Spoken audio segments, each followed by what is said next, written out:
About 5 years ago, I lived downtown in a major city in the US. I've always been a night person, so I would often find myself bored after my roommate, who was decidedly not a night person, went to sleep. To pass the time, I used to go for long walks and spend the time thinking. I spent 4 years like that, walking alone at night and never once had a reason to feel afraid. I always used to joke with my roommate that even the drug dealers in the city were polite.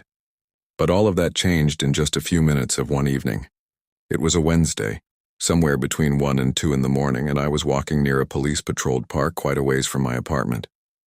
It was a quiet night, even for a weeknight, with very little traffic and almost no one on foot. The park, as it was most nights, was completely empty. I turned down a short side street in order to loop back to my apartment when I first noticed him. At the far end of the street on my side was the silhouette of a man dancing. It was a strange dance, similar to a waltz, but he finished each box with an odd forward stride. I guess you could say he was dance-walking, headed straight for me. Deciding he was probably drunk, I stepped as close as I could to the road to give him the majority of the sidewalk to pass me by. The closer he got, the more I realized how gracefully he was moving. He was very tall and lanky and wearing an old suit. He danced closer still until I could make out his face. His eyes were open wide and wild, head tilted back slightly, looking off at the sky. His mouth was formed in a painfully wide cartoon of a smile. Between the eyes and the smile, one decided to cross the street before he danced any closer. I took my eyes off of him to cross the empty street. As I reached the other side, I glanced back, and then stopped dead in my tracks. He had stopped dancing and was standing with one foot in the street, perfectly parallel to me. He was facing me, but still looking skyward, smile still wide on his lips. I was completely and utterly unnerved by this. I started walking again, but kept my eyes on the man. He didn't move.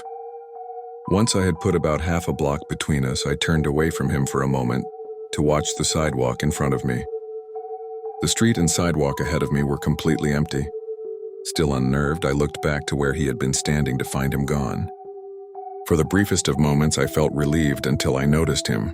He had crossed the street and was now slightly crouched down. I couldn't tell for sure due to the distance and the shadows, but I was certain he was facing me.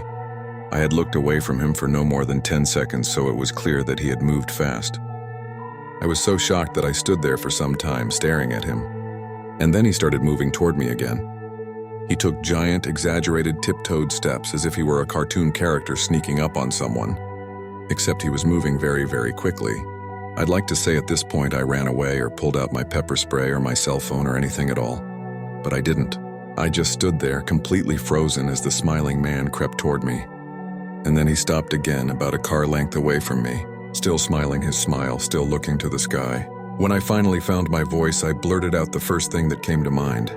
What I meant to ask was, "What the fuck do you want?" In an angry, commanding tone. What came out was a whimper. What the fuck? Regardless of whether or not humans can smell fear, they can certainly hear it. I heard it in my own voice, and that only made me more afraid. But he didn't react to it at all. He just stood there smiling. And then, after what felt like forever, he turned around very slowly and started dance-walking away, just like that. Not wanting to turn my back to him again, I just watched him go, until he was far enough away to almost be out of sight. And then I realized something. He wasn't moving away anymore, nor was he dancing. I watched in horror as the distant shape of him grew larger and larger. He was coming back my way. And this time he was running. I ran too. I ran until I was off of the side road and back onto a better lit road with sparse traffic. Looking behind me then, he was nowhere to be found. The rest of the way home, I kept glancing over my shoulder, always expecting to see his stupid smile, but he was never there. I lived in that city for 6 months after that night, and I never went out for another walk. There was something about his face that always haunted me. He didn't look drunk, he didn't look high. He looked completely and utterly insane. And that's a very, very scary thing to see.